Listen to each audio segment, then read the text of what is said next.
Afghanistan, the graveyard of empires. There's a reason why it got that label. Historically, no country on the face of the earth or any foreign invader has ever successfully defeated the region.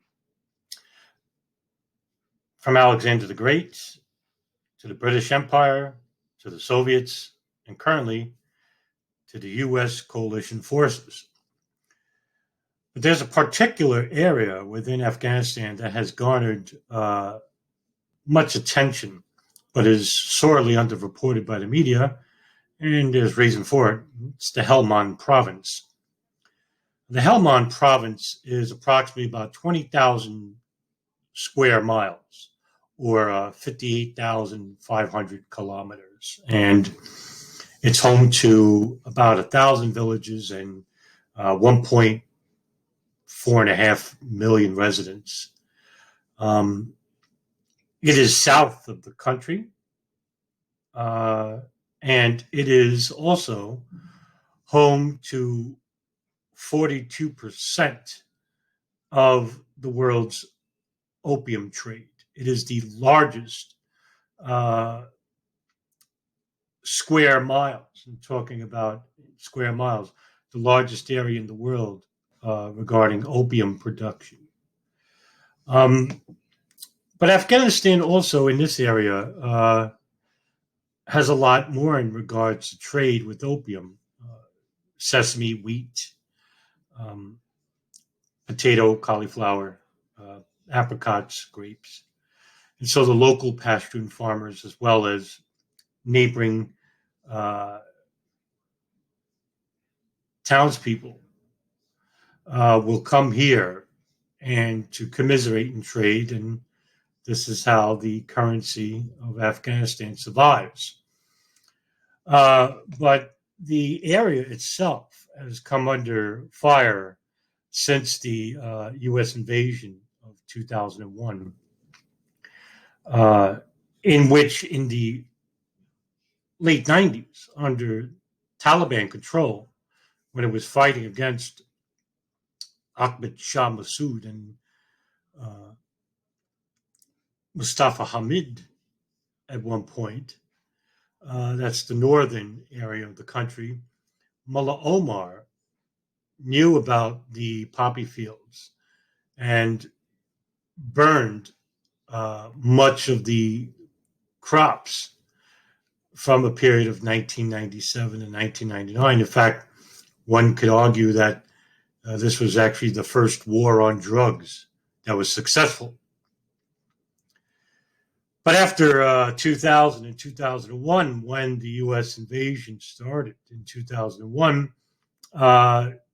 the opium trade became very valuable. The Taliban, as well as drug traffickers from Pakistan, especially in Jalalabad, Islamabad, became frequent visitors into the area. And this is how the drug trade paid off for weaponry, guns, and the CIA became involved. And this is a big reason why we have had British and U.S. troops guarding this area. It's not a very military strategic area, but I don't have to say the obvious, that it is actually a lucrative area to pay off. And this is, of course, black operations. Intelligence agencies like the Pakistan ISI, the CIA, British MI6, can use the drug trade to pay for operations that they couldn't get going before their congressional leaders, where they couldn't get money to pay for these illegal operations. In 2006, Operation Mountain Thrust, which was a combined NATO-Afghan mission targeted at the Taliban, which was located south of the country, districts like Nawaz, Nowzad, and Gamsir, fought the Taliban for control of this area, in that they could surround the Helmond Province. Um, the Taliban was very aggressive to the British forces and the coalition forces later on. And so there was a stalemate in this period, in which Afghan U.S. puppet Hamid Karzai, who was the Afghan president at this time, requested that the British troops and Taliban order a ceasefire at this point, in which they did. There was no clear winner. And so during this time, we saw a change of leadership within the Taliban as well. Mullah Omar became more insular, and it is reported that he passed away a couple of years after that. It's not reportedly known when he died, but the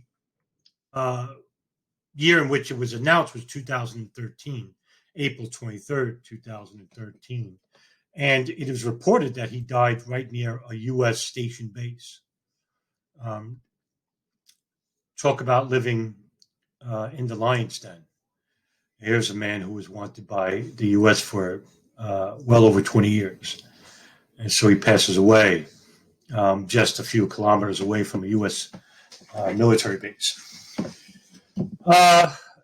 In June of 2009, there was Operation Panther's Claw, which was launched with the stated aim of securing control over the canal and river crossings to the Helmond Province.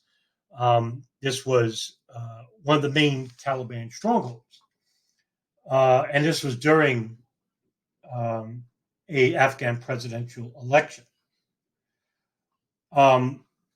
Approximately 4,000 U.S. Marines pushed forward in a major offense to liberate the area from Taliban.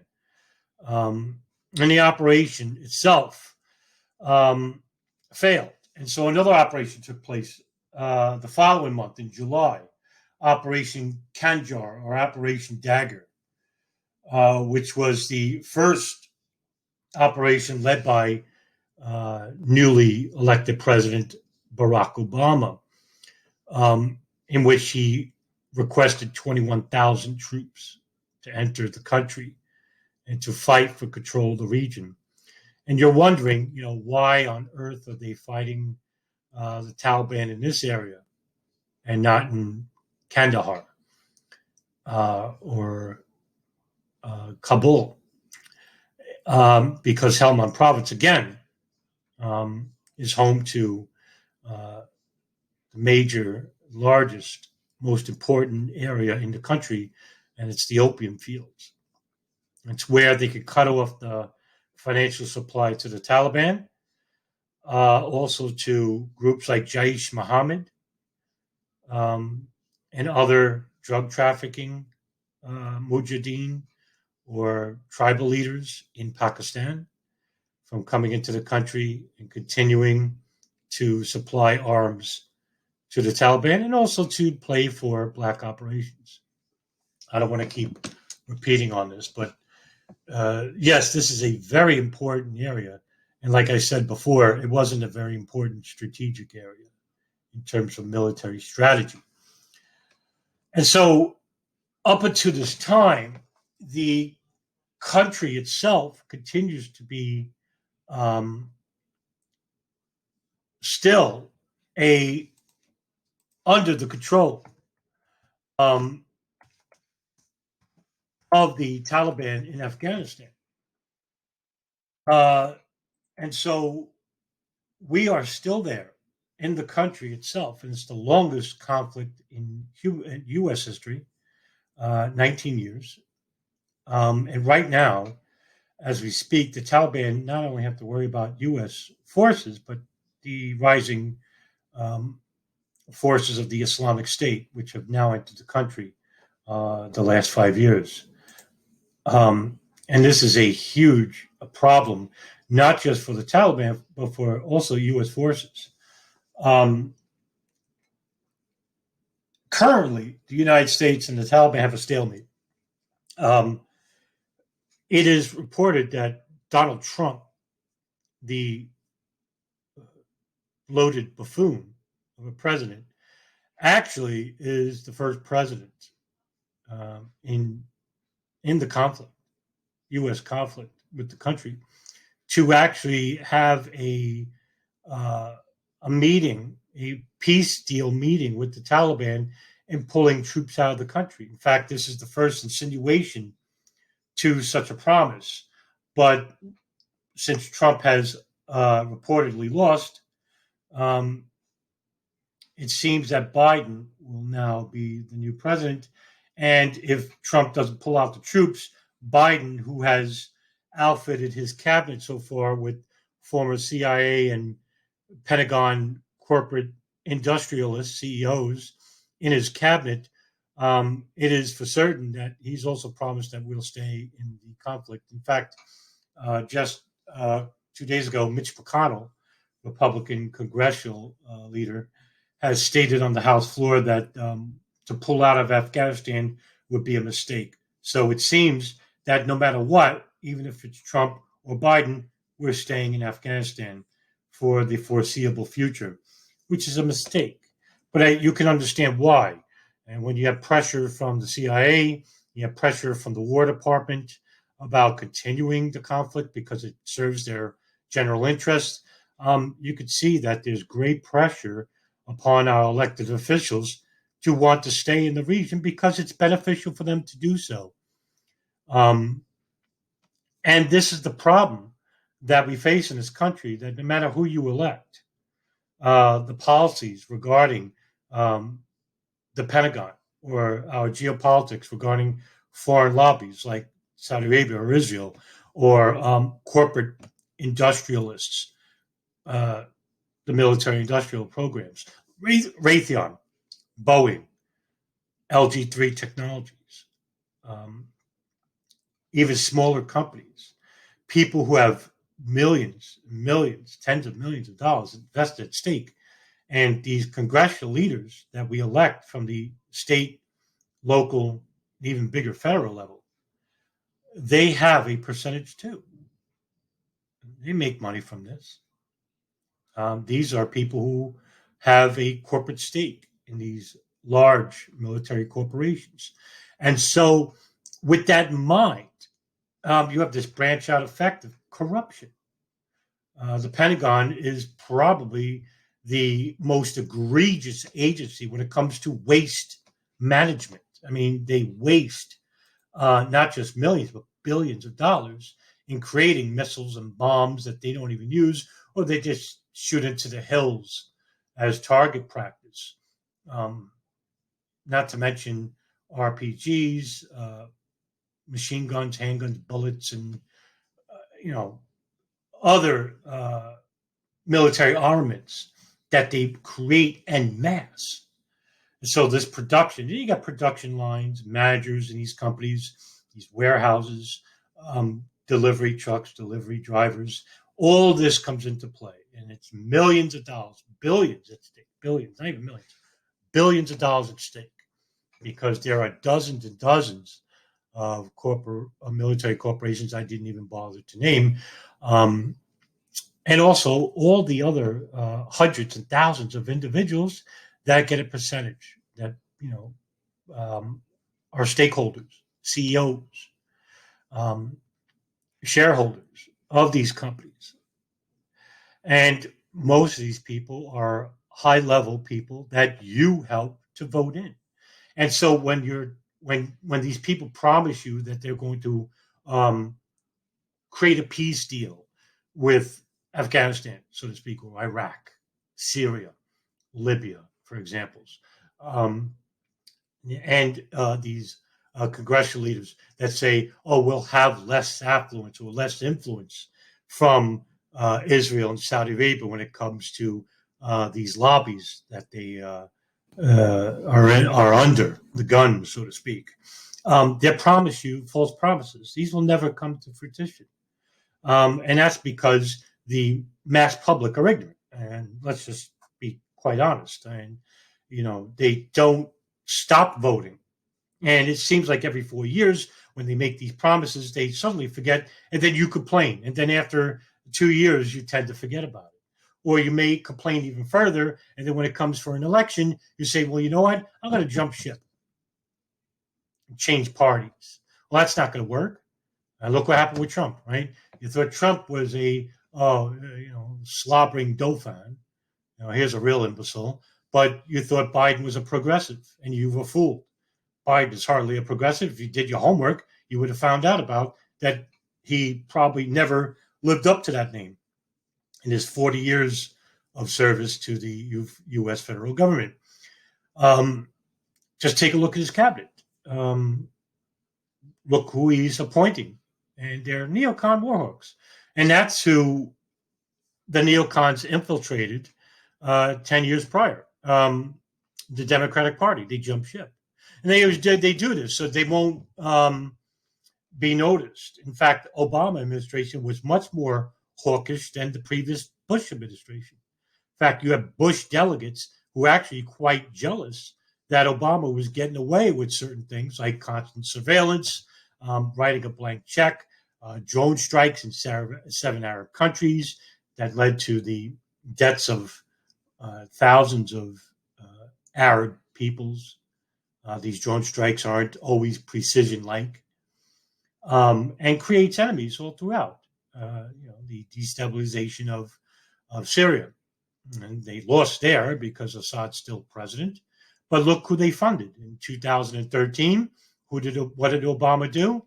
Obama actually gave the order, which was Timber Sycamore, which was a CIA-led operation in which King Hussein of Jordan, Prime Minister Benjamin Netanyahu of Israel, and Barack Obama, who was hesitant at first to go along with the project, but they persuaded him to do so, to use this operation for the CIA to fund and train members of a ultra-Orthodox terrorist sect in Syria, al-Nusra. Tahrir al-Sham is their current name. These are terrorists to try and overthrow the president of Bashar al-Assad, who's a dictator, but a dictator that has control of the country. And look what happened in Libya. We had a dictator named Muammar Gaddafi.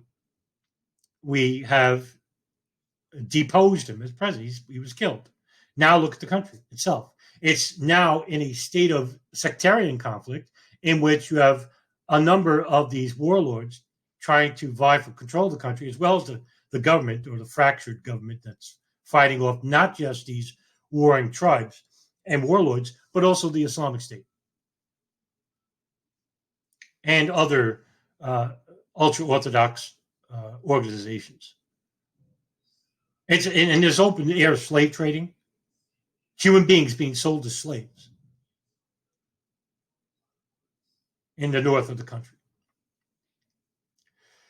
And so that's what's awaiting Syria if Assad is suddenly ousted as president. And that's exactly what the Pentagon would like, because it continues this war on terror. Oh, we're fighting to liberate the country. Well, you had a country that was already liberated, and you deemed those leaders like Assad, like Gaddafi, who weren't involved with the U.S-coalition. They were part of the Arab World League, and you deemed them terrorists. Same thing for Saddam Hussein. Not to say that these were some of the most brutal leaders in the Arab countries, but if you tried them in a tribunal without interfering with your military and bombing these countries to almost inhabitable non-existence, we wouldn't have these problems. In fact, you could just pressure the Arab World League to try these Arab leaders in a court of law and have them arrested, and then have their own countries replace them with leaders and not impose Western-backed leaders. Because that's exactly what the U.S. federal government wants. They want puppet leaders for these Arab countries, just like they did in Iran. 1953, the CIA assassinated democratically elected President Mohammad Mossadegh. He was deposed. It was a CIA-led operation. It came out years later. Who did they impose? Who did they delegate as leader, the president of the country? Revla Pavlavi, whose nickname was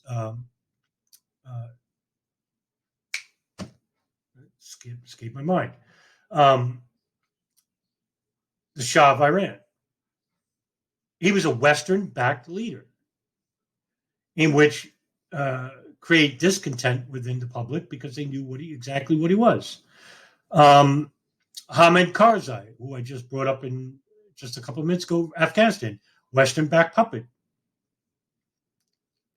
The Soviets did this in Afghanistan in the 80s, in the 70s and 80s. Hafizullah Amin, Nur Taraki Muhammad, Barbak Kamal. And so countries do this so they can take control of the region, in fact, and in which they can take advantage and impose their foreign policy. It's how you expand an empire. That's exactly what the United States is trying to do. And so that is the reason why Afghanistan is so important. And that's just one reason. There's a multitude of factors here. Not to say that we do have elected officials who are blind to see that they're trying to liberate a country which cannot be liberated. It's never happened. It's why they hold up to the name Afghanistan, the graveyard of empire.